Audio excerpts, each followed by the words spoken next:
Alhamdulillah Rabbil Alamin. Wabihi nasta'in ala umuri dunia wa din. Wassalatu wassalamu ala ashrafil anbiya wal mursalin wa ala alihi wa sahbihi ajma'in.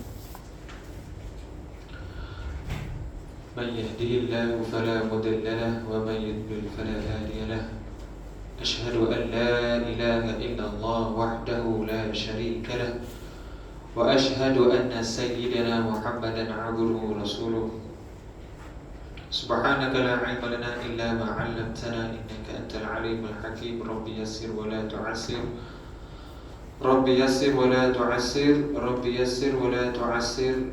Wa tammin bil khair. Ya Fattah, ya Fattah, ya Alim, ya Alim, wa bika nasta'in. Allahumma ja'alni minal ladhina yanzuruna al-kitaba nazratan wahidah wa yahfazuna ma fihi wa yafhamuna bihi wa ya'maluna bihi wa yuballighuna bihi. Allahumma inni istawda'tuka ma 'allamtanihi fardudhu ilayya 'inda hajati wa la tutnihi ya rabbal alamin. قال المصنف رحمه الله تعالى ونفعنا بعلومه وبعلومكم في الدارين آمين. اللهم ألهمنا ورشد أمورنا وعزنا من شرور أنفسنا ومن سيئات أعمالنا. Yang saya muliakan Tuan Imam, Tuan Bilal, ahli Jawatankuasa Surau Kampung Megan. Yang saya hormati para asatizah, para guru, tuan-tuan guru barisan kepimpinan masyarakat, tuan-tuan, puan-puan, muslimin, muslimat yang dirahmati Allah Subhanahu wa taala. Alhamdulillah, subhanallah, syukur kita kepada Allah Subhanahu wa taala. Dengan kasih sayang Allah, dengan taufik dan hidayah daripada Allah Subhanahu wa taala yang Allah Subhanahu wa taala kurniakan kepada kita, tuan-tuan, puan-puan yang dirahmati Allah. Allah Subhanahu wa taala lapangkan masa kita untuk kita sama-sama duduk dalam majlis ilmu, majlis maghfirah, majlis ketaatan. Mudah-mudahan dengan ketaatan ibadah kita yang kita laksanakan kepada Allah Subhanahu wa taala, Allah Subhanahu wa taala terima amalan kita, terima ibadah kita, terima ketaatan kita kepada Allah. Seterusnya Allah Subhanahu wa taala masukkan kita ke dalam syurga Allah Subhanahu wa taala. Jadi tuan-tuan, puan-puan dan Allah Subhanahu wa taala, kita masih lagi dalam bulan Syaban, separuh yang terakhir ya. Sedar tak sedar, suka tak suka, kita berada di fasa yang kedua di dalam bulan Ramadan, 15 yang terakhir. Baik, untuk 15 yang terakhir ni tuan-tuan, puan-puan dan Allah, selain daripada amalan kita, ibadah kita, zikir kita, sedekah kita, bacaan Al-Quran kita, dan ada satu lagi larangan untuk kita berpuasa separuh yang terakhir, separuh yang kedua yang terakhir dalam bulan Syaban. Selain daripada puasa yang dilarang oleh Allah Subhanahu wa taala, yang kita tahu apa dia tuan-tuan? Puasa hari raya, puasa Idul Fitri, hari raya puasa 1 Syawal. 1 Syawal ni adalah hari yang dilarang untuk kita berpuasa. Dan kalau kita puasa juga tuan-tuan, maka ibadah kita tu akan jadi dosa. Sebab puasa Idul Fitri ni adalah puasa yang dilarang oleh Allah Subhanahu wa taala. Ada larangan. Selain daripada itu adalah puasa Idul Adha. Puasa 10 Zulhijjah. Yang pertama tadi adalah puasa 1 Syawal. Yang kedua 10 Zulhijjah, iaitu hari raya Kurban ataupun hari raya Idul Adha. Ini pun hari yang dilarang untuk kita berpuasa. Dan juga hari-hari Tashrik, Ayyamut Tashrik, 11, 12, 13 Zulhijjah. Bagi mereka yang melakukan haji, maka tidak dibenarkan untuk berpuasa. Baik.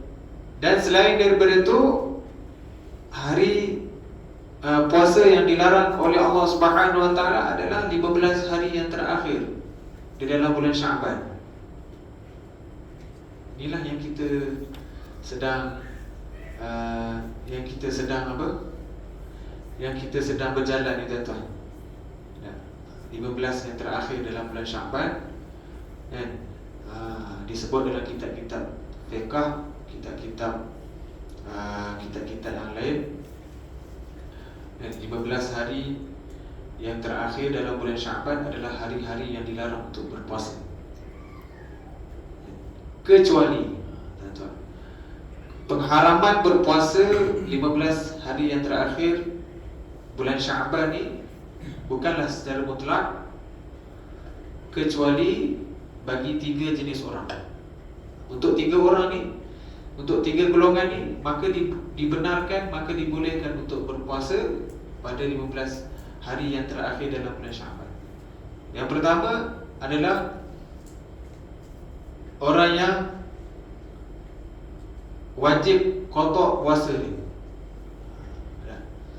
Tahun lepas kita ada puasa yang kita tertinggal, puasa dalam bulan Ramadan, katalah 3 hari kita tinggal, maka boleh untuk kita ganti puasa kita ni dalam bulan Syaban. Boleh. Ataupun isteri kita yang pernah tinggal puasa uzur nak ganti puasa, maka dibenarkan, dibolehkan, bahkan wajib segerakan untuk dia menggantikan puasa dia, tuan-tuan. Sebab apa, tuan-tuan? Sebab bila kita lewat untuk menggantikan puasa sehingga selepas daripada bulan Ramadan, maka kita wajib bayar fidyah. Untuk dalam bab fidyah ni, mungkin tuan-tuan boleh rujuk dalam blog ataupun laman web Majlis Agama Islam dan Adat Resam Melayu Pahang. Ada berapa kadar fidyah untuk seseorang menggantikan puasa. Tahun lepas dia tinggalkan puasa, tahun ni dia tak ganti puasa dia.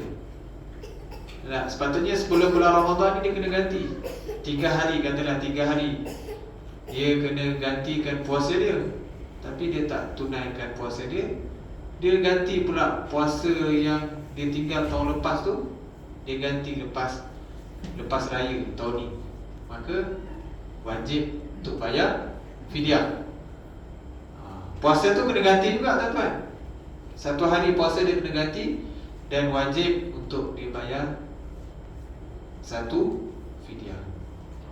Dia ada kiraan fidyah ni, nanti tuan-tuan boleh rujuk pada Majlis Agama Islam daerah Majlis Agama Islam dan Adat Resam Melayu Pahang, MUIM. Kalau 3 tahun dia tinggalkan puasa, ada dah kadar dia. Kalau 5 tahun dia tinggalkan puasa, ada berapa kadar bilangan dia. Contoh, seorang tu dia tinggal puasa tahun 2020. Tahun 2020, katalah 3 hari dia tinggal puasa tahun 2020. Jadi 2021 dia tak ganti puasa dia, 2022 tak ganti puasa dia, 2023 pun tak ganti, 24 pun tak ganti, 25 pun tak ganti, 26 pun dia nak ganti. Dia ada kadar bilangan ni, tuan-tuan. 3 hari yang dia tinggalkan puasa pada 2020, wajib dia kena kotak puasa yang ditinggalkan. Tapi kiraan fidyah dia tu ada kiraan-kiraan dia. Ada kiraan dia. Kita tuan-tuan boleh rujuk. Setahun kalau kita tak ganti, ada bayar fidyah dia. 2 tahun tak ganti, 3 tahun tak ganti, 4 tahun tak ganti, dia ada kadang-kadang dia, tuan-tuan. Kalau kita cerita berkenaan fidyah ni memang tak habis lah. Dia pening. Dia kena ada tulis sikit untuk fidyah, kiraan berapa banyak fidyah dia wajib seorang tu kena bayar. 3 hari ni cerita 3 hari dia tinggal puasa 2020 tu. Dia tak ganti balik, dia tak ganti puasa dia. Sebab tu, tuan-tuan, bila kita tinggalkan puasa, segerakan kita punya ganti puasa kita tu sebelum puasa tahun depan. Sebelum puasa tahun depan ni wajib kita segerakan. Jangan kita tunda, jangan kita lewatkan. Takut-takut lepas daripada puasa barulah kita nak ganti, dah kena bayar fidyah. Dah. Terutamanya untuk wanita lah. Sebab perempuan normalnya setiap bulan dia akan kedatangan haid. Itu normal. Tak pernah kita tengok perempuan yang normal ni tuan-tuan, dia boleh puasa sebulan. Tak ada. Melainkan kalau dia menopause, dia terputus haid. Tapi wanita yang normal ni tuan-tuan, kebiasaannya memang dia takkan puasa penuh dalam bulan puasa, dalam bulan Ramadan. Jadi dia kena segerakan. Lepas dia raya, sepatutnya bulan Syawal ni tuan-tuan, terus dia kena gantikan puasa dia tuan-tuan. Jangan kita tunda. Ada setengah orang saya tengok dia suka tak apalah, nanti dulu lah. Nanti tu bulan Syaban dah. Dah kelang kabut. Nak cepat-cepat nak puasa. Setahun yang dia tangguh-tangguhkan tu, bulan Syaban tu dia nak tangguhkan. Dia nak qada balik semua.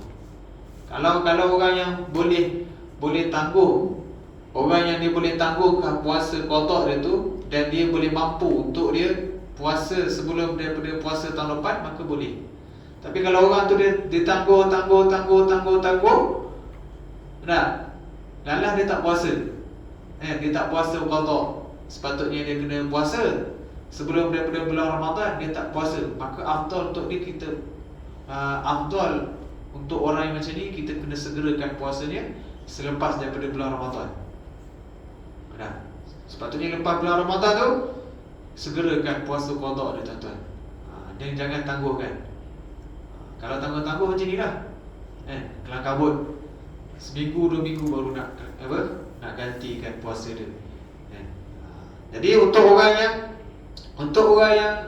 qada'kan puasanya, maka dibolehkan untuk dia berpuasa 15 hari yang terakhir di dalam bulan Syaban. Dan golongan yang kedua adalah golongan yang dibolehkan berpuasa pada 15 hari yang terakhir di dalam bulan Syaban adalah orang yang mana dalam kebiasaan hari-hari yang lain dia biasa puasa sunat. Contohnya dia biasa puasa Isnin Khamis.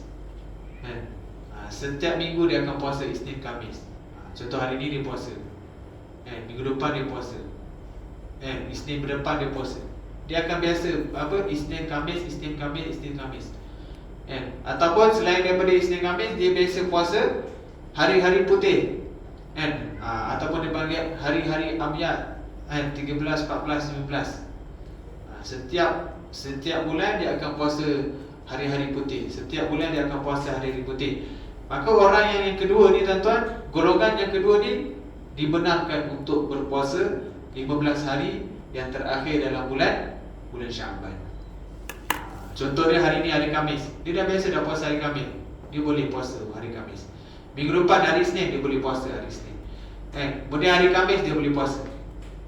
Dalam tempoh ni lah. Sebab apa? Sebab dia dah hari-hari yang lain, sebelum daripada bulan Syaban ni tuan-tuan, bulan-bulan yang lain dia dah biasa dah puasa sunat Isnin Khamis, ataupun hari-hari yang lain. Ataupun puasa Nabi Daud, tuan-tuan tahu puasa Nabi Daud? Puasa Nabi Daud ni selang-seling. Biasanya dekat tempat kita tak ada lah orang puasa Nabi Daud. Sehari puasa, sehari tak puasa. Sehari puasa, sehari tak puasa. Sehari puasa, sehari tak puasa. Tapi kalau ada orang yang puasa Nabi Daud ni tuan-tuan, dibolehkan untuk dia puasa 15 hari yang terakhir dalam bulan Syaban. Baik, untuk orang yang tak biasa puasa sunat, dia nak puasa 15 hari yang terakhir dalam bulan Syaban ni, maka tak dibenarkan, tak boleh. Dia sebelum ni dia tak puasa pun Isnin Khamis, lepas tu tiba-tiba hari ni dia nak puasa hari Khamis, tak boleh. Ataupun minggu depan hari Isnin dia nak puasa, maka tak dibenarkan.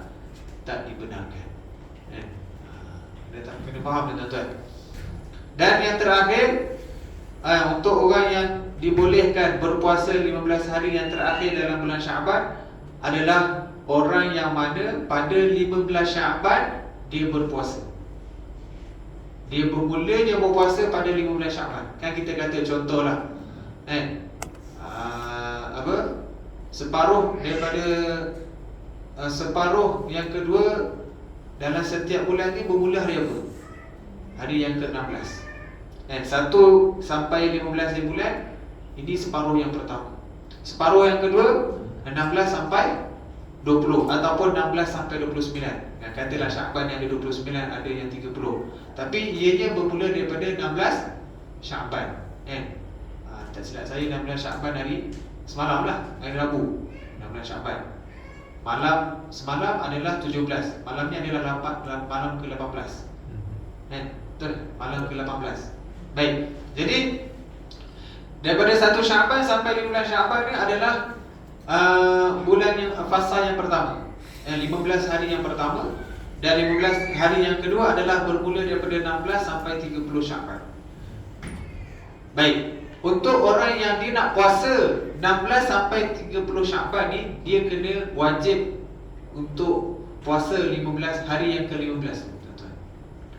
Kalau dalam kitab kata yaumun qablaha, hari sebelum hari 16 Syaban.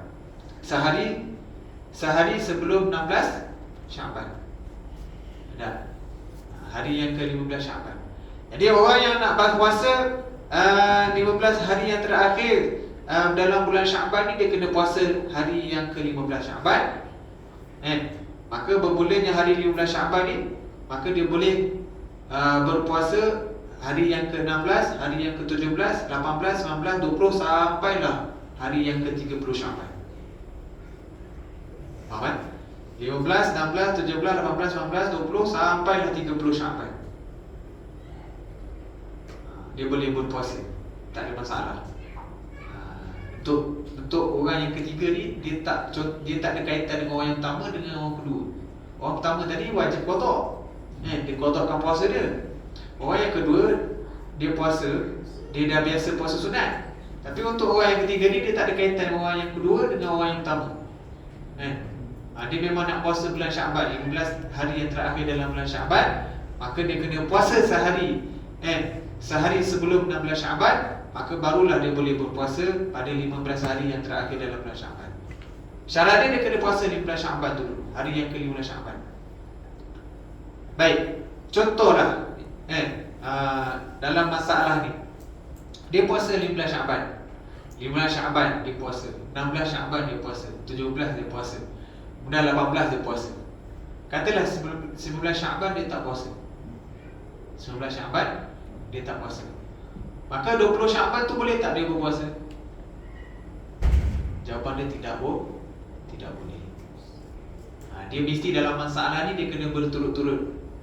Dia tak boleh hari ni puasa, hari ni tak puasa, tak boleh. Maksudnya daripada 15 Syaban tu dia terus puasa sampai 30 Syaban. Puasa sampai habis bulan Syaban ni lah, tuan-tuan. Tapi kalau lah dia berhenti, contohlah macam saya cakap tadi, 15, 16, 17, 18 dia tak puasa, 20 sampailah hari yang ke-30 dia tak boleh untuk berpuasa. Syarat dia mesti berturut-turut, syarat dia mesti bersambung. Dia tak, kalau dia stop je buka puasa, maka dia tak dibenarkan untuk berpuasa. Inilah yang dikatakan oleh kitab-kitab fiqh, hari-hari yang tidak boleh untuk berpuasa. Jadi di bulan Syaban inilah dia punya penentu dia, tuan-tuan. Kalau di bulan Syaban dia tak puasa, maka dia tak boleh puasa daripada hari 16 sampai hari yang ke-30. Kalau hari yang di bulan Syaban tu dia berpuasa, maka dia boleh berpuasa hari-hari yang berikutnya. Tetapi dia tidak boleh berhenti, tidak boleh putus dia punya puasa dia. Kalau putus, maka terhentilah dia punya puasa dia sampailah 30 Syaban. Ini sedikit sebanyaklah. Kadang-kadang mana tahu kita ni kadang-kadang semangat sangat nak puasa, tiba-tiba kita puasa Syaban. Memang ada hadis yang Nabi SAW berpuasa 2 bulan, bulan Syaban, bulan Ramadan. Ada bulan Rajab ni yang disebut bulan Allah. Kerana Allah SWT haramkan berperang dalam bulan Rajab, dan bulan Rajab ini disebut oleh Allah SWT, inna iddatash syuhuri 'inda Allah 12 syahran fi kitabillah yauma khalaqas samawati wal arda minha arba'atun hurum. 4 bulan dalam 12 bulan ni tuan-tuan, 4 bulan sahaja yang diharamkan oleh Allah Subhanahu Wa Taala. Salah satu daripada 4 bulan tu adalah bulan Rajab. Bulan Rajab pun kita dah lepas. Kemudian kita masuk bulan Syaban. Bulan Syaban ni banyak kelebihan-kelebihan yang Allah Subhanahu Wa Taala, Nabi SAW sebut dalam hadis berkenaan dengan bulan Syaban. Bulan Rajab ni adalah bulan Allah, bulan Syaban ni adalah bulan Nabi, bulan Ramadan ni adalah bulan umat baginda Nabi Muhammad sallallahu alaihi wasallam. Kita pun dah mungkin tuan-tuan, puan-puan yang dirahmati Allah dah baca apa tu? Yasin 3 kali dah. Malam nisfu Syaban. Malam nisfu Syaban. Malam tu kita kena banyakkan ibadah kita pada Allah. Malam nisfu Syaban, banyakkan ibadah kita, banyakkan zikir kita pada Allah, banyakkan ibadah kita, tilawah Al-Quran kita, sedekah kita, zikir kita pada Allah. Bukan setakat kita baca Yasin 3 kali tu. Yasin 3 kali ni bukanlah kata dia bid'ah. Tapi bid'ah yang hasanah. Bid'ah yang hasanah lah. Kalau orang Wahabi memang dia tak. Orang Wahabi ni dia tak adalah kata mana ada Nabi tak baca Yasin 3 kali. Ada Nabi. Tapi itulah kita kata tuan-tuan, Yasin 3 kali ni, tu kadang-kadang kita nak jelaskan. Baca Yasin 3 kali ni adalah amalan-amalan ulama-ulama Nusantara dulu tuan-tuan. 100 tahun, 200 tahun dulu. Orang dulu-dulu dah, orang dulu-dulu, zaman nenek kita, moyang kita tuan-tuan, dia tak tahu nak amalkan apa. Dulu-dulu. Jadi ulama-ulama Nusantara ni, dia fikir macam mana nak bagi orang kampung ni ada satu amalan yang khusus untuk nisfu Syaban. Jadi dia buatlah baca Yasin 3 kali. Dia buat kat surau-surau, dekat masjid-masjid. Mudah-mudahan dengan keberkatan Yasin 3 kali ni, Allah Ta'ala anggap Allah Ta'ala terima ibadah kita, terima bacaan Yasin kita ni. Mudah-mudahan ianya bacaan Yasin 3. Walaupun kita nak buat benda lain tak boleh. Contohlah, orang dulu-dulu susah nak baca Yasin, nak baca Quran pun kadang-kadang merangkak lagi tuan-tuan. Nak kena huruf Iqra pun tak lepas lagi. Zaman nenek moyang kita dulu. Tapi berkat ulama-ulama Nusantara ni tuan-tuan, dia hidupkan Yasin 3 kali. Baca Yasin 3 kali kat surau-surau masjid-masjid.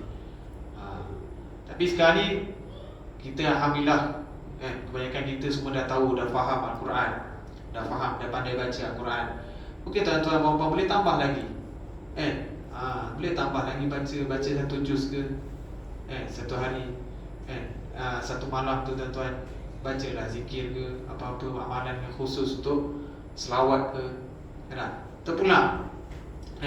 Bukanlah setakat kita habiskan baca Yasin 3 kali, lepas tu malam kita tak bangun, kita tak qiyamul lail, kita tidur terus. Tak, bukanlah maksudnya tuan-tuan. Jadi kita kena upgrade lah amalan kita. Handphone yang kita pakai pun dah upgrade lah tuan-tuan. Mungkin kita pun dah tak adalah, zaman sekarang ni tak adalah pakai handphone yang apa 3310 tak ada dah. Semua pakai semua canggih internet. Benda tu pun orang faham tuan-tuan. Bab teknologi orang faham. Kereta semua dah canggih dah. Kereta, motor, rumah semua dah besar-besar dah tuan-tuan. Tapi untuk amalan agama kita kena upgrade lah. Takkanlah kita duduk baca Yasin 3 kali tu, 50 tahun, 100 tahun duduk baca Yasin 3 kali lagi. Itulah maksudnya. Untuk dunia kita faham, kita kena maju. Tapi untuk agama ni pun kita kena maju juga tuan-tuan. Kita maju juga, tambah lagi amal kita, tambah ibadah kita, tambah lagi punya baca Al-Quran kita. Itu maksud dia tuan-tuan. Memanglah kita kata Yasin 3 kali ni bid'ah yang hasanah. Tapi dalam kitab-kitab fiqh, dalam kitab-kitab Arab tuan-tuan dah disebut dah. Ada. Tapi bukanlah sebagai dalil.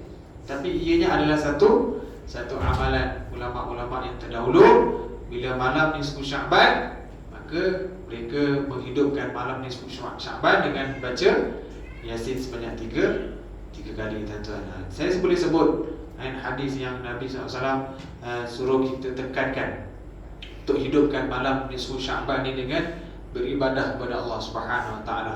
Ada dua hadis yang satu hadis yang pertama, hadis yang diriwayatkan oleh Sayyidatina Aisyah radhiyallahu anha, an Aisyah radhiyallahu anha qalat faqadtu an-nabiy sallallahu alaihi wasallam. Aku telah datang bertemu dengan Nabi SAW pada satu malam. Kemudian aku melihat Nabi SAW. Kemudian aku melihat Nabi SAW tak ada di dalam rumah. Masuk bilik Sayyidina Aisyah, masuk bilik Nabi, dia tengok Nabi tak ada dalam bilik. Dan aku cari dalam rumah, Nabi SAW tak ada. Nabi SAW tak ada. Kemudian aku keluar daripada rumah dan aku mendapati baginda SAW duduk berhampiran di perkuburan Baqi'. Mungkin di kalangan kita ada yang pernah pergi umrah.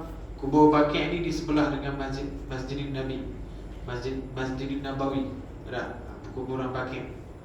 Jadi Aisyah, Sayyidina Aisyah radhiyallahu anha melihat baginda duduk di perkuburan Baqi' di sebelah Masjidin Nabawi, dan aku melihat baginda SAW mengangkat kepala baginda ke langit.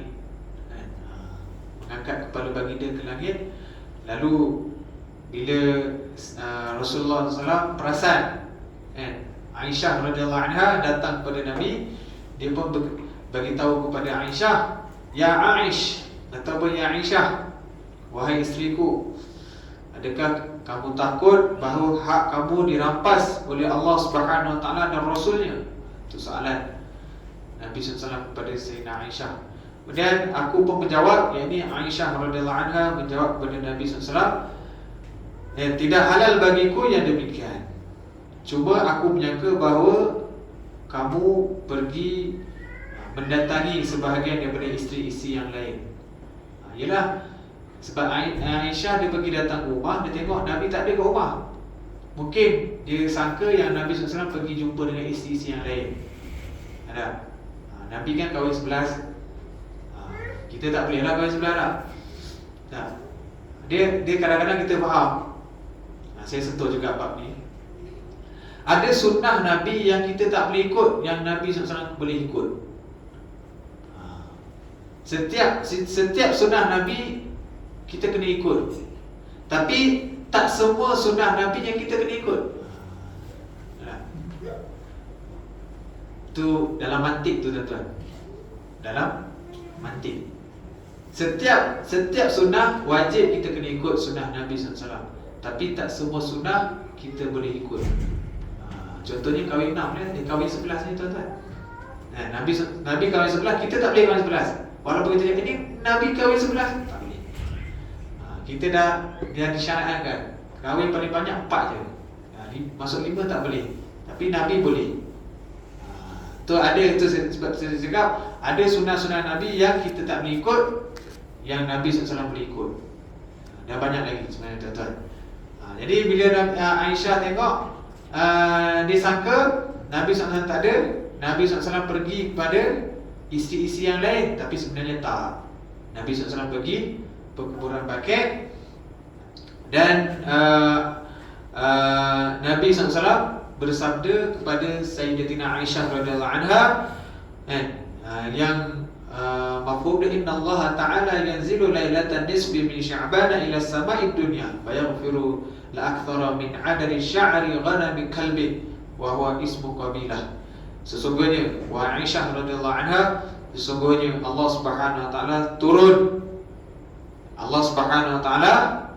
turun pada malam nisfu Sya'ban ke langit dunia.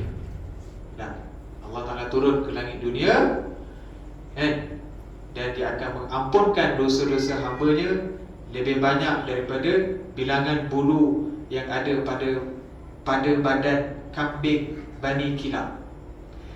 Allah Ta'ala ampunkan semua dosa-dosa hamba-Nya lebih banyak daripada bilangan-bilangan bulu yang ada pada badan kambing Bani Kilab. Bani Kilab ni satu nama kabilah yang ada di Madinah lah. Tuan-tuan, tengok bulu yang ada pada kambing tu tuan-tuan pun banyak, tapi Allah Ta'ala boleh ampunkan dosa hamba Allah Ta'ala yang minta ampun pada Allah, yang beristighfar pada Allah, yang bertaubat pada Allah lebih banyak lagi daripada bulu-bulu yang ada pada kambing biri-biri tadi. Bulu-bulu yang ada pada kambing tadi tuan-tuan. Kalau kita minta ampun pada Allah, nescaya Allah Ta'ala akan berkenankan, Allah SWT akan makbulkan dosa-dosa yang kita minta ampun pada Allah Subhanahu Wa Ta'ala. Itu hadis yang pertama. Dan hadis yang kedua daripada hadis Ali bin Abi Talib radhiyallahu anhu, bila tiba Nabi SAW bersabda, apabila tiba malam separuh nisfu Sya'ban, malam separuh Sya'ban, yakni malam yang ke-15 Sya'ban, maka bangunlah di bahagian malamnya dan berpuasalah pada esoknya. Itu yang kata sunat tu tuan-tuan. Boleh kita puasa 15 Sya'ban tu tadi. Sebab kita malam tu kita beribadah pada Allah, kita berzikir pada Allah, kita munajat pada Allah, kita bangun tahajud, ibadah kita, selesaikan doa kita, zikir kita, solat kita, baca Al-Quran kita pada Allah Subhanahu Wa Ta'ala. Esoknya kita berpuasa. Maka sesungguhnya Allah Subhanahu Wa Ta'ala akan turun ke langit dunia saat tenggelamnya matahari. Maka Allah Subhanahu Wa Ta'ala berfirman, adakah sesiapa yang ingin memohon keampunan daripadaku agar aku ampunkannya? Adakah sesiapa yang ingin minta rezeki, minta apa-apa pada Allah, mintalah. Kita nak minta harta, nak minta kaya, nak minta afiat, minta jodoh, diperkenankan jodoh, nak minta anak ramai. Ada 10 tahun tak ada anak, nak minta lahirnya cahaya mata, mintalah apa-apa tuan-tuan. Nescaya Allah Ta'ala, aku akan memberikannya rezeki. Dan adakah siapa yang sedang menanggung ujian, maka aku akan selamatkan dia daripada ujian. Kita ada musibah, kita ada masalah. Setiap daripada kita semua ada masalah. Setiap dari kita semua ada ujian. Ujian dengan anak, ujian dengan isteri, ujian dengan harta benda, ujian dengan tempat kerja, ujian dengan rezeki. Macam-macam ujian tuan-tuan. Setiap hari kita ada ujian, ada musibah. Maka Allah SWT bila kita minta kepada Allah, diangkatkan musibah, diselamatkan daripada masalah, maka Allah Ta'ala akan selamatkan dia daripada musibah tersebut. Adakah begini, adakah begitu? Mintalah apa-apa. Sebab tu Allah Ta'ala begitu, ala kaza, ala kaza, ala kaza, ala kaza. Mintalah itu, mintalah ini, mintalah apa-apa pada malam nisfu Sya'ban. Maka Allah SWT akan memperkenankan doa-doa kita, permintaan-permintaan kita, sehinggalah hatta yatla'al fajri, sehinggalah terbitnya, hatta yatla'al fajru, hatta yatla'al fajru, sehinggalah terbitnya matahari pada hari yang ke-15 Sya'ban. Itu hadisnya. Hadis yang apa tuan-tuan? Hadis yang kita kena perbanyakkan ibadah kita kepada Allah Subhanahu Wa Ta'ala pada malam nisfu Sya'ban.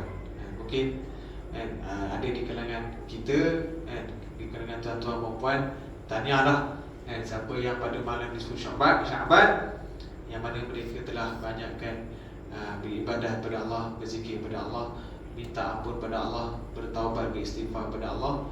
Tahniahlah untuk orang yang manfaatkan masa dia pada malam nisfu Sya'ban untuk beribadah pada Allah.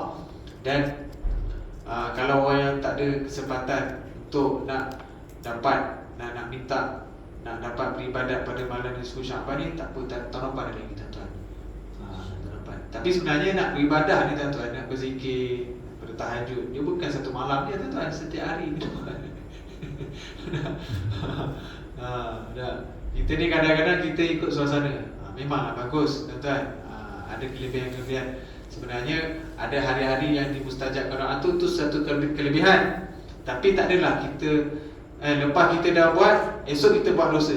Sama juga tuan-tuan, dosa tu. Dosa pun Allah Ta'ala akan seksa juga dengan sebab dosa yang kita buat. Jadi janganlah kita satu-satu amal tu kita buat sekali, lepas tu kita tak buat dah. Biarlah kita amalan kita sentiasa berterusan. Ibadah kita, ketaatan kita kepada Allah, munajat kita kepada Allah, qiyamul-lail kita, sembahyang kita, sembahyang jemaah kita di masjid, di surau, baca Al-Quran kita, amalan zikir kita tuan-tuan. Semuanya kita dapat istiqamah. Dapat istiqamah, berterusan sampailah bila-bila. Bukan sampai tua, sampai mati tuan-tuan. Sampai mati, sampailah kita berjumpa dengan Allah Subhanahu Wa Taala tuan-tuan. Jadi tuan-tuan puan-puan mati Allah Subhanahu Wa Taala, tadi itu sedikit banyak berkenaan dengan Syaban tuan-tuan. Saya sentuhlah sikit lah tuan-tuan, boleh tak apa. Jadi kita masuk sikit berkenaan dengan kitab Bidayatul Hidayah untuk kuliah kita pada malam ini. Ada lagi berapa dulu? 10 minit ni, 20 minit ni. Jadi kita sambung kuliah kita pada bulan lepas, iaitu berkenaan dengan selawat.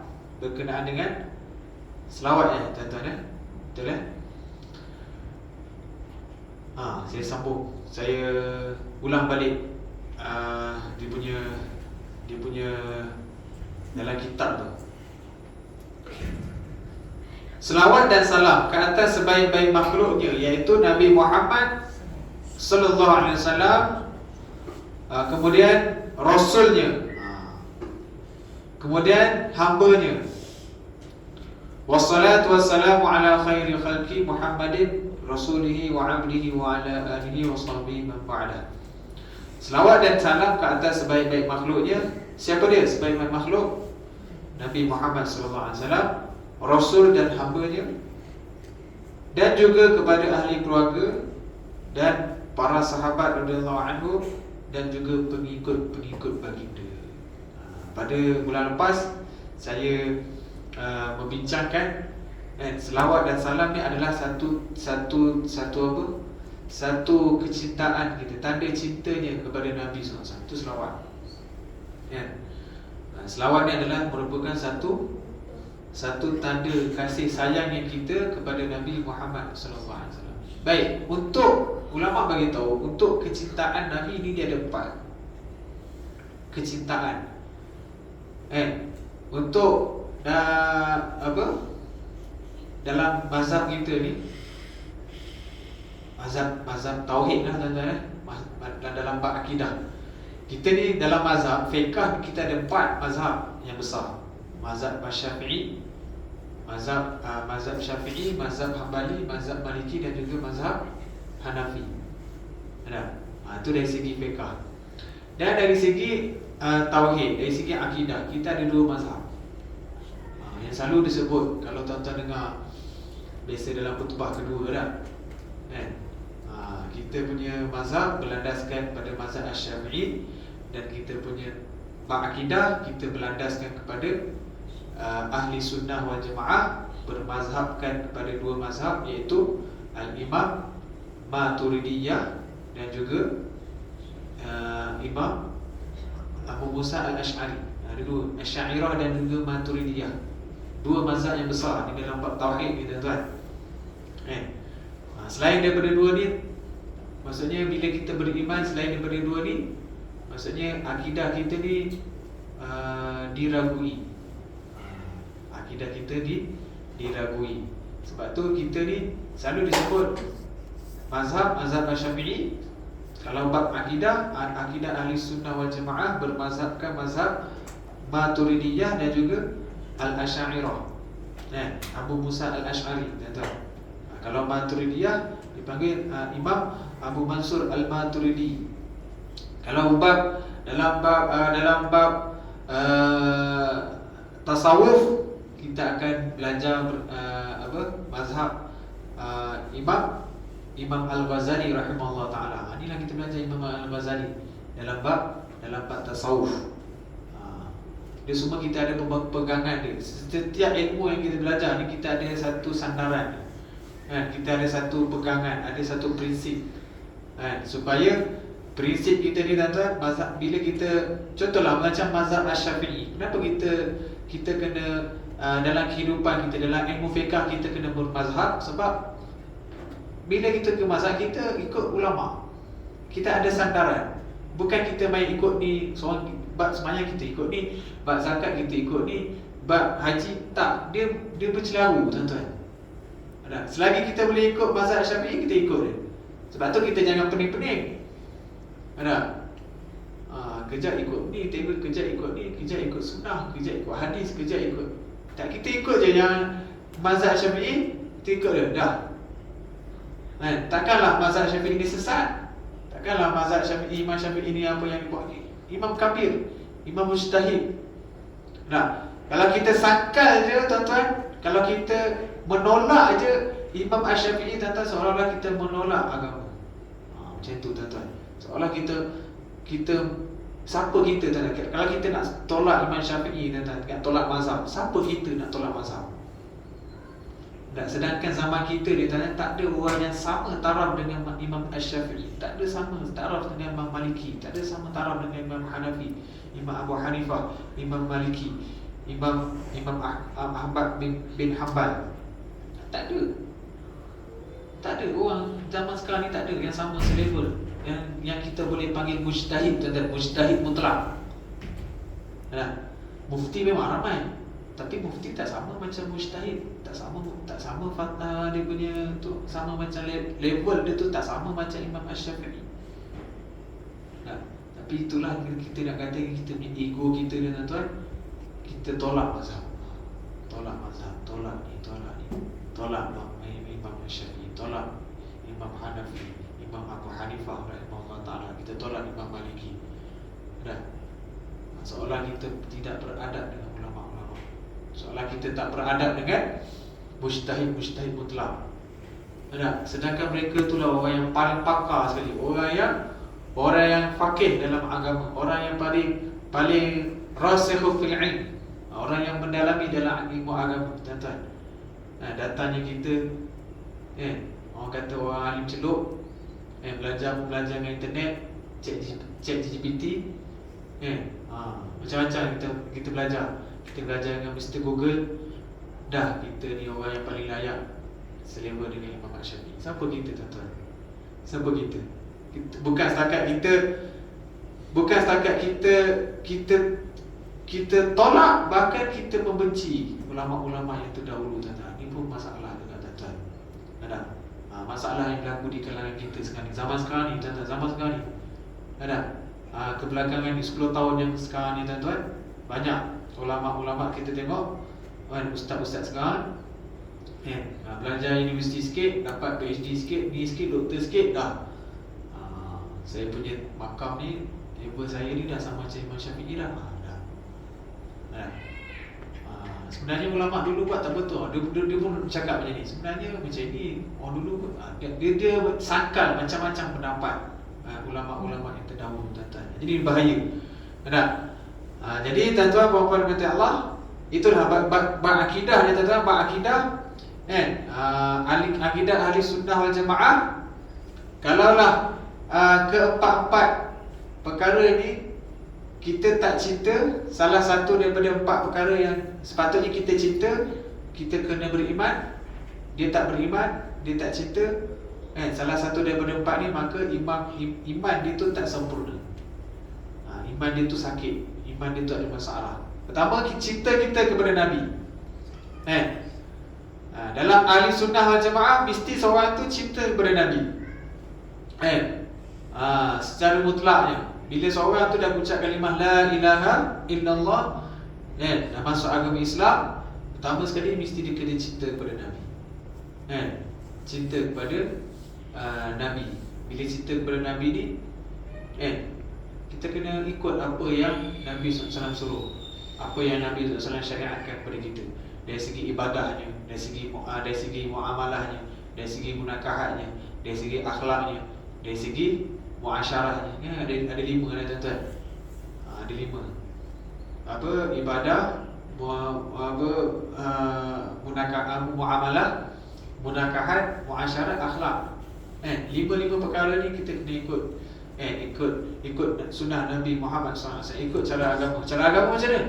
Cara agama seperti mana cara yang dibawa oleh Nabi Muhammad SAW. Itu kita kena cinta. Tambah sekali kita kena ikut. Cinta ni maksudnya kita ikut taat. Bila seorang tu cinta, dia akan taat, dia akan buat pengorbanan. Biasa dengar, tuan-tuan, kenapa kita belanja isteri kita? Sebab cinta. Ada ke kalau ada perempuan yang berlalu, kita belanja dia, kita bagi duit RM100 kat dia? Ada tak? Ada seorang perempuan lalu, tiba-tiba bagi duit kat dia. Sebab kita tak kenal dia. Kenapa kita bagi duit kat isteri kita? Sama je. Isteri kita perempuan, orang yang kat luar perempuan juga. Sebab apa? Sebab cinta lah. Dengan cinta lah kita boleh korban. Ada? Kita bagi isteri kita makanan, tempat tinggal, apa yang isteri nak kita bagi dan sebagainya. Sebab apa? Sebab cinta. Kalau orang tu tak ada cinta, macam mana nak korban? Macam mana orang tu nak korban? Macam mana orang tu nak taat? Seorang isteri nak taat kepada suami, macam mana nak taat kepada suami kalau tak ada sifat cinta? Sebab tu pentingnya ada cinta. Sebab tu cinta dia, tuan-tuan, cinta ni dia lumrah. Setiap orang dia ada cinta. Cinta. Tapi hari ni masalah kita ni, cinta tu, perasaan cinta tu, kita sepatutnya cinta tu pada benda-benda yang elok, benda-benda yang baik, diletakkan pada tempatnya. Tapi hari ni orang dia cinta bukan pada tempatnya. Orang sekarang ni nak couple bercinta, umur 18, 17, baru sekolah menengah lagi bercinta. Itu tak sepatutnya. Dia cinta kepada orang yang tak tahu orang tu cinta ke tak cinta pada dia. Tak tahu. Walaupun kalau katalah dua-dua pun bercinta, tapi sebenarnya cinta tu haram, bukan cinta halal. Hari ni masalah orang sekarang ni, zaman sekarang, couple tu sebagai dah biasa dah. Orang yang single tu kau tak couple. Dosa tu jadi macam biasa. Itu kata saya kata tadi, cinta kita kalau kita letak pada tempat yang betul, maka dia akan jadi betul. Kalau cinta kita kalau kita letakkan pada tempat yang salah, maka dia akan jadi zalim. Sebab tu dalam makna zalim apa, tuan-tuan? Wa tarku syai'in fi ghairi mahalli. Zalim ni adalah meletakkan sesuatu pada bukan tempat. Itu zalim lah. Kopiah patutnya letak kat atas, dia letak kat kaki. Zalim ke tak zalim? Zalim. Kopiah patutnya letak kat atas, dia letak kat kaki. Itu zalim lah. Dia meletakkan sesuatu pada bukan tempat. Sama juga dalam cinta tadi. Kalau kita letak cinta pada tempat yang betul, letak cinta pada tempat yang Allah Ta'ala suka, cinta pada tempat yang Allah Ta'ala redha, cinta kepada Nabi Muhammad SAW, cinta pada perkara-perkara yang berkenaan agama, maka cinta tu akan jadi betul. Cinta kita tu akan jadi halal. Cinta pada isteri, cinta pada anak-anak, cinta pada keluarga dan sebagainya, cinta pada agama. Tapi kalau cinta tu tadi bukan pada tempatnya, dia akan jadi zalim, bahkan dia akan jadi berdosa. Dia akan jadi berdosa. Itu cakap pertama, cinta kepada Nabi, wajib ke atas kita mesti kena ada cinta kepada Nabi Muhammad SAW. Kalau kita tak ada cinta kepada Nabi SAW, kita tak beriman dengan Nabi, maksudnya iman kita rosak. Iman kita tak sempurna. Bahkan orang yang mengaku, contohlah dia mengaku di Islam, dia beriman pada Allah, tapi dia tak beriman pada Nabi, dia tak beriman pada Rasul, dia tak dia tak ada rasa cinta pada Nabi Muhammad SAW, maka boleh dihukum kafir. Sebab dia tak beriman dengan Nabi, dia tak cinta pada Nabi. Boleh hukum kafir, tuan-tuan. Bukan ajaran sesat lagi, tuan-tuan. Dia kata apa? Sebenarnya Nabi ni tak ada. Ada saya jumpa orang dia kata, sebenarnya Nabi tak ada. Nabi tersilap. Sebenarnya bukan Nabi. Sebenarnya Nabi Muhammad tu, Allah Ta'ala tak turun wahyu kepada Nabi Muhammad. Allah Ta'ala turunkan kepada Sayyidina Ali. Dia cakap macam tu pula. Sebenarnya Nabi Muhammad tu Allah tersilap hantar wahyu. Dia cakap tersilap pula. Allah boleh tersilap, dia kata. Tersilap bagi wahyu. Dia tak beriman dengan Nabi. Maksudnya iman dia tu rosak. Iman dia tu rosak. Iman dia tu tak sempurna. Bukan tak sempurna lagi, tuan-tuan. Iman dia rosak. Bila iman dia rosak, dia terkeluar daripada agama. Terkeluar daripada agama. Yang kedua, cinta kepada Nabi. Cinta kepada keluarga Nabi. Cinta kepada Ahlul Bait. cinta kepada azwajun Nabi, cinta kepada isteri-isteri Nabi, isteri Nabi, cinta kepada ahli keluarga Nabi. Siapa ahli keluarga Nabi? Termasuklah bapa saudara Nabi, termasuklah ibu susu Nabi, termasuklah keluarga Nabi Muhammad SAW, datuk Nabi, moyang Nabi, termasuklah cucu Nabi, Hasan Husain, termasuklah juga menantu-menantu Nabi, termasuklah juga sepupu Nabi. Sepupu Nabi pun ramai tuan-tuan. Sepupu Nabi, ahli keluarga, semua termasuk dalam ahlul bait. Ada orang dia cinta Nabi tapi dia tak cinta kepada ahlul bait. Ini pun tak boleh juga tuan-tuan. Dia kata Aisyah ni, ada orang sahabat dia fitnah Aisyah berzina dengan Abu Sufyan radhiyallahu anhu. Ada. Dia Allah Taala ceritakan dalam surah An-Nur. Idza innal ladzina ja'u bil ifki usbatun minkum. Dalam surah An-Nur tu ada Allah Taala bila ada orang memfitnah, membuat tobahan ataupun membuat tuduhan palsu, membuat tuduhan tipu kepada Sayyidatina Aisyah radhiyallahu anha. Dia orang munafik dia tuan-tuan, dia tuduh Aisyah ni berzina, na'udzubillah, berzina dengan Abu Sufyan radhiyallahu anhu. Sebenarnya mana ada pun. Ada satu peristiwa yang Aisyah ni, saya cerita Aisyah ni, si Nabi ni dia kecil. Nabi SAW kahwin dengan Aisyah ni umur lebih kurang 10 tahun. Umur dia 10 tahun. 10 ke 12 tahun saya tak pasti, tapi umur dia berkurang dalam bawah 12 tahun. Nabi kahwin dengan Aisyah radhiyallahu anha. Bila badan dia kecil, bila dia dalam peperangan, katalah naik unta, naik kuda, Aisyah ni duduk belakang. Dia duduk belakang, duduk dekat unta, kat dalam, biasanya duduk kat ujung-ujung belakang lah. Dia duduk di ujung. Dia kecil. Kadang-kadang dia terjatuh. Bila dia terjatuh, orang tak perasan. Masa dalam peperangan tuan-tuan, masa dalam rombongan berperang tu, banyak unta, banyak kuda. Jadi Aisyah ni dia terjatuh. Dia bukan terjatuh, tak salah saya, dia masa tu jemaah tentera Islam dia berhenti satu tempat, berhenti berehat, makan, minum dan sebagainya. Kemudian masa tu Aisyah radhiyallahu anha, isteri Nabi SAW, dia tertinggal. Dia tertidur, dia tertinggal. Jadi orang tak perasan dia. Jadi semua tentera dah pergi dah. Jemaah-jemaah Islam semua dah pergi. Kemudian Abu Sufyan radhiyallahu anhu dia datang lambat. Dia dalam perjalanan, cumanya dia dah lewat sikit. Jadi bila dia jalan, dia tengok Aisyah radhiyallahu anha, dia ada dekat tepi jalan, dekat tempat yang dia orang makan tadi tuan-tuan. Jadi dia tengok, dia pun bawa lah. Dia kejut pada Aisyah, dia bawa Aisyah belakang,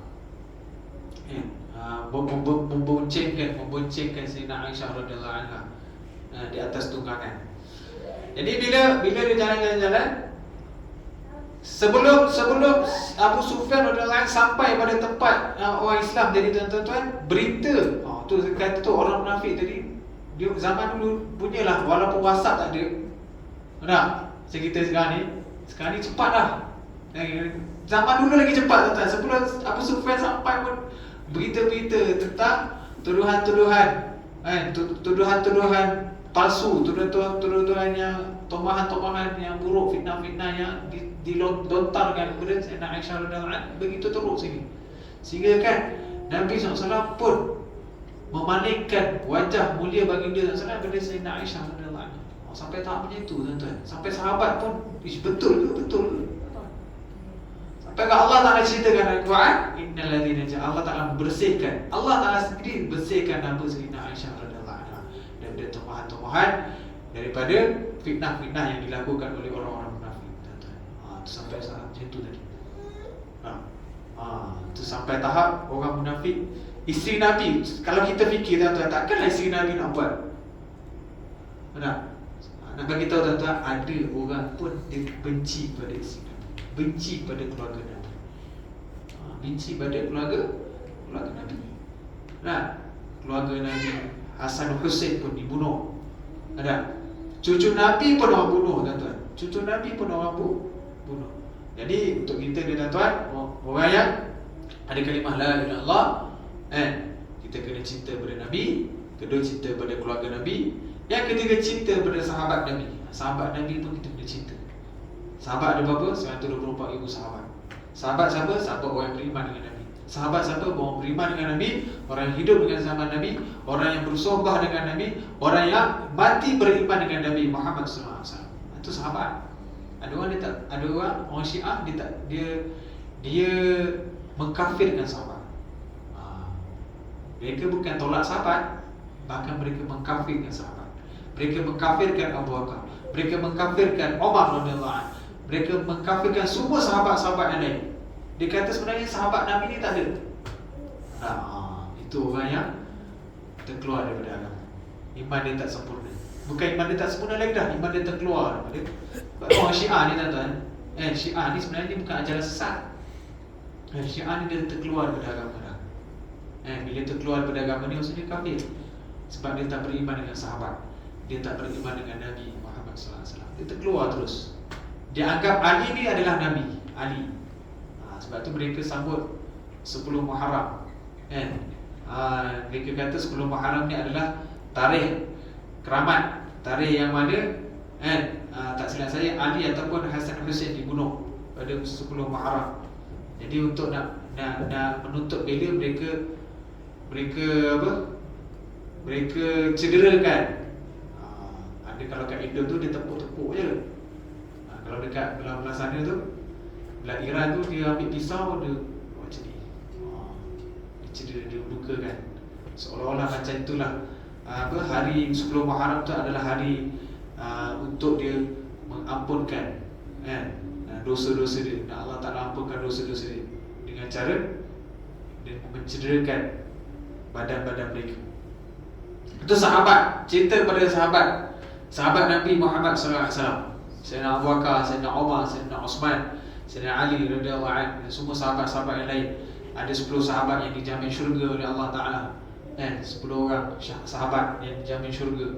Kemudian siapa lagi sahabat? Sahabat yang menyertai peperangan Badar. Ada 313 orang. Ada sahabat wasabiqunal awwaluna minal muhajirin wal ansar, orang-orang yang terdahulu, ashabul badar. Dikatakan dalam hadis ashabul badar ni adalah sahabat yang dijamin syurga oleh Allah.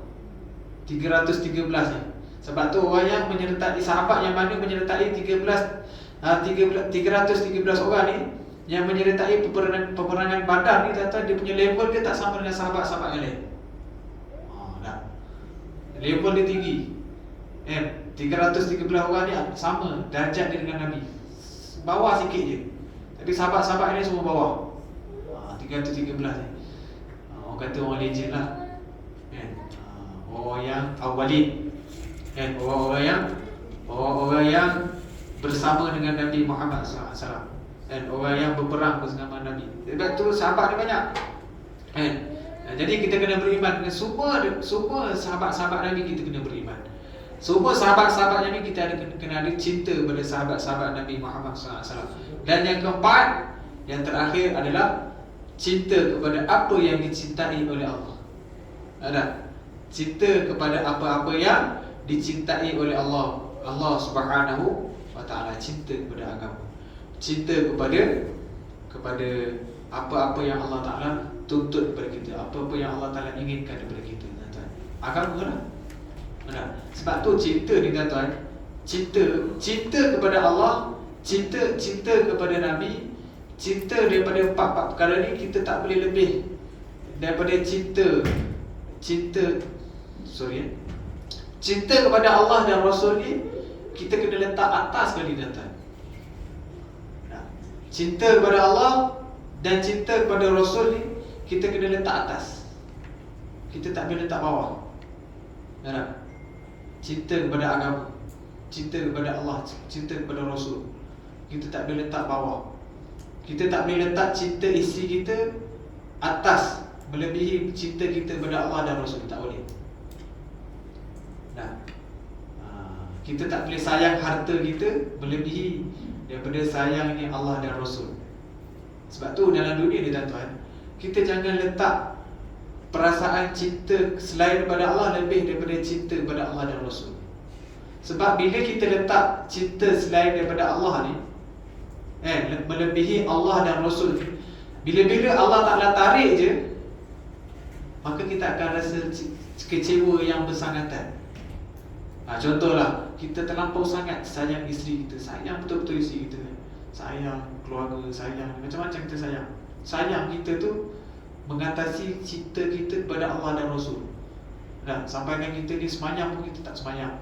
Sampaikan kita ni amalan agama kita tinggalkan, kita tak ikut sunnah Nabi Muhammad SAW. Tapi kita cinta isteri kita, kita cinta. Tapi bila kita Allah Ta'ala tarik je isteri kita ni tuan-tuan, habis. Tu yang hari ni orang sekarang ni dia terlampau kecewa. Terlampau kecewa. Sampaikan contoh, dia tak pergi masjid, dia tak beribadah kepada Allah, dia tak ikut sunnah, dia tak amalkan agama. Broker, orang kata broker. Contoh, dia punya duduk dalam rumah tu 5 tahun, 10 tahun dia tak buat apa-apa. Ada orang macam tu tuan-tuan. Tu kata tuan-tuan, bila kita letak cinta Allah dan cinta selain pada Allah dan Rasul ni melebihi cinta Allah dan Rasul, maka kita akan kecewa. Kita akan apa? Down. Sebab tu dunia ni tuan-tuan, kita jangan ada sifat cinta yang bersangatan sangat. Yang isi tadi tu contohlah, cinta kepada harta, cinta kepada wang ringgit, cinta pada pekerjaan, cinta pada kita cinta benda-benda tu tuan-tuan. Cinta pada rumah yang besar, dan cinta kepada isteri yang cantik. Bukanlah saya suruh tak cinta tuan-tuan, cinta, tapi jangan kita letakkan cinta selain daripada Allah tu mengatasi cinta Allah dan Rasul tuan-tuan. Sampaikan kita nak buat pengorbanan untuk agama pun kita rasa susah. Sampaikan kita nak korban untuk agama, kita nak berjuang untuk agama, kita nak sebarkan agama, kita nak dakwah kepada Allah Ta'ala, kita nak dakwah ajak manusia kepada Allah pun kita takut-takut tuan-tuan. Sebab apa? Kita letakkan cinta selain daripada Allah mengatasi cinta Allah dan Rasul. Sebab kenapa sahabat boleh korban? Sebab kita kena tengok sirah sahabat. Kita kena tengok hayatus sahabat, kehidupan sahabat.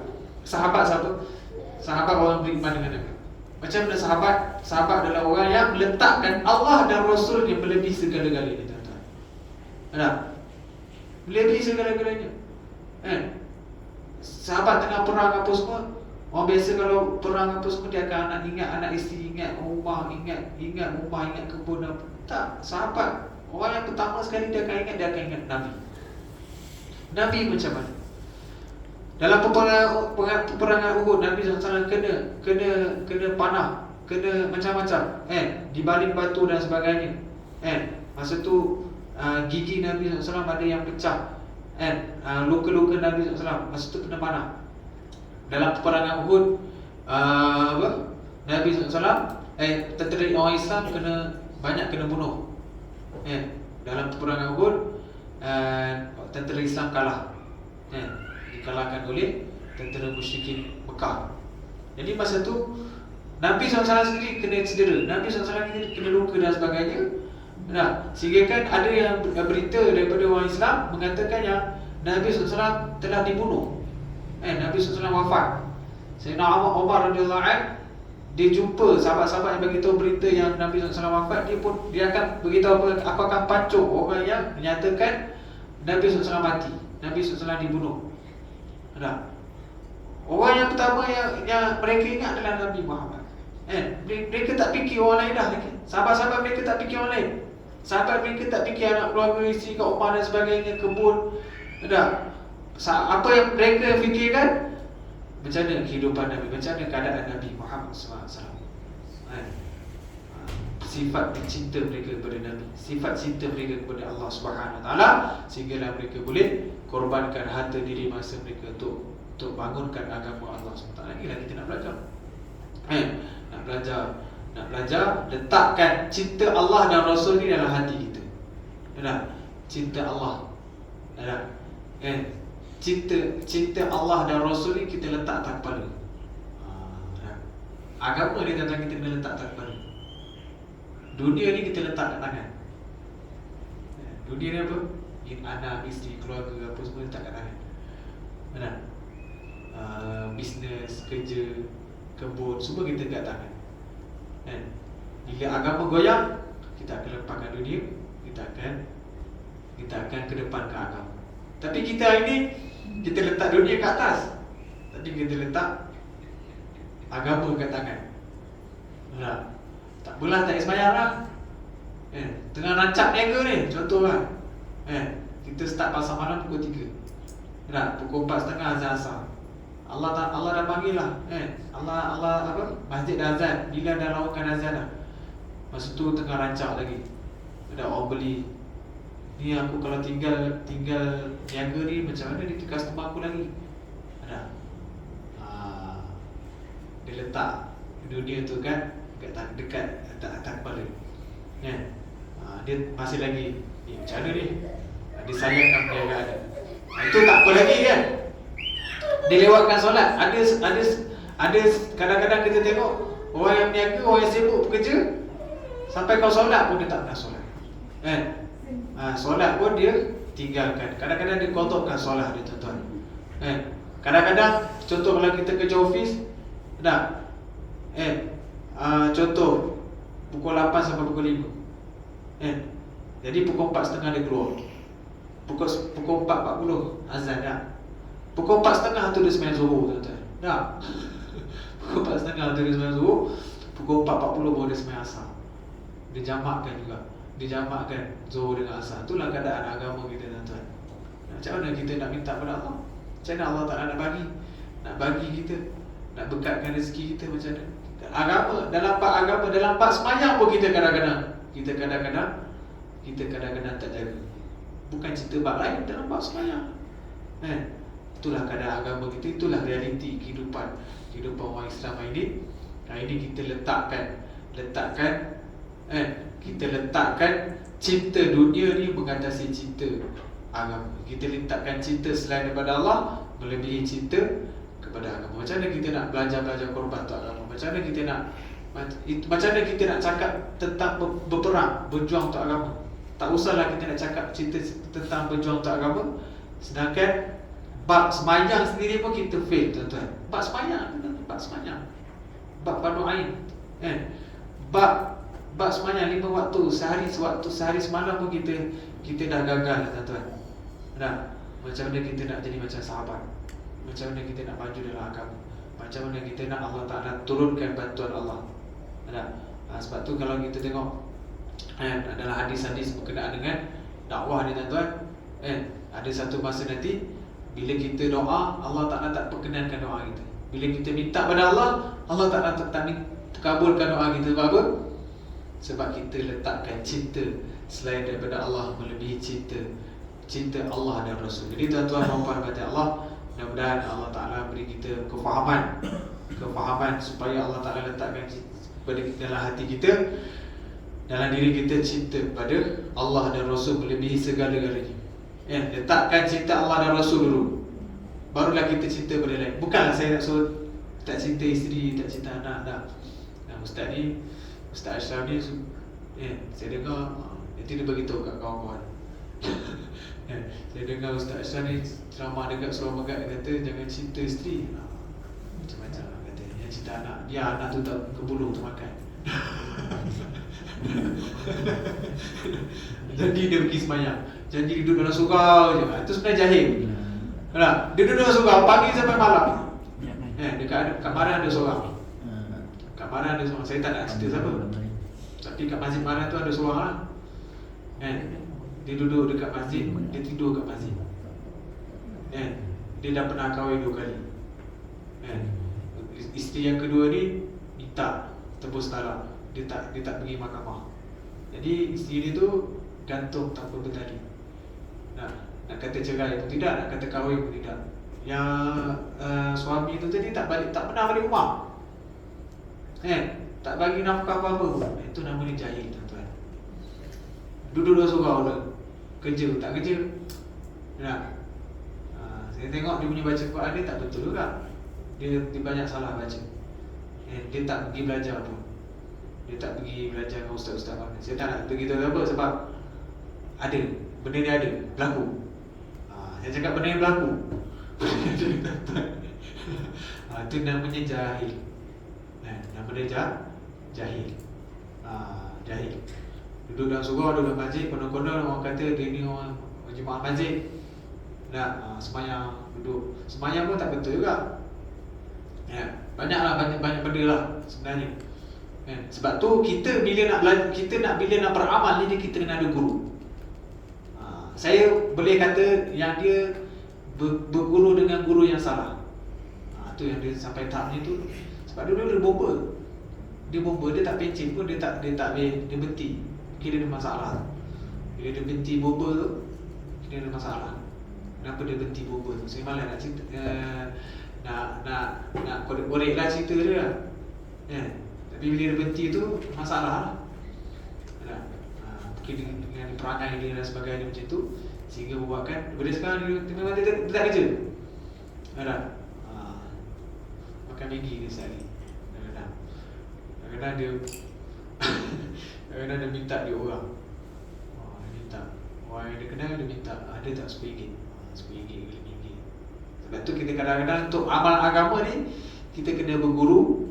Dan untuk amal agama ni kita kena belajar. Berguru dengan orang yang betul. Berguru dengan mursyid, ulama-ulama yang mursyid. Barulah ilmu yang kita belajar, amalan agama yang kita buat, biar kita ada sandaran, biar kita tahu, kita tahu apa yang kita buat. Bukan kita beramal, kita tengok kita semayang ni semayang ni, tapi bab keluarga, bab isteri ditinggalkan. Tak bagi apa, anak tak pernah tengok dan sebagainya, nafkah tak pernah bagi. Itu namanya jahil. Dia duduk lah. Maksudnya dia cinta Allah dan Rasul, tapi dia tak cinta isteri dia. Saya pun tak tahu kenapa dia tak pergi mahkamah. Orang mahkamah dah cari dia, mahkamah syariah, tapi dia tak pergi. Wallahu a'lam bishawab. Jadi cukuplah setakat itu perkongsian kita pada malam ini. Mudah-mudahan ianya bermanfaat kepada saya dan kepada tuan-tuan puan-puan yang mendengar. Yang baik datang daripada Allah Subhanahu Wa Taala, yang buruk datang daripada kelemahan diri saya sendiri. Jadi selesai baca kita pada malam ini dengan bacaan tasbih kafarah dan surah Al-Ahzab. Mungkin ini kuliah yang terakhir kita betul Ramadan. Puasa dah lepas raya lah kita. Lepas raya. InsyaAllah kita akan jumpa paraya itu insyaAllah. Selamat menjalani ibadah Ramadan Al-Mubarak. Semoga tuan-tuan ibadah Ramadan kita pada kali ini lebih baik daripada Ramadan-Ramadan yang lalu. Semoga Allah Ta'ala pertemukan kita dengan Ramadan yang akan datang insyaAllah. Wallahu a'lam bishawab. Wabillahi taufiq wal hidayah. Wassalamualaikum warahmatullahi wabarakatuh.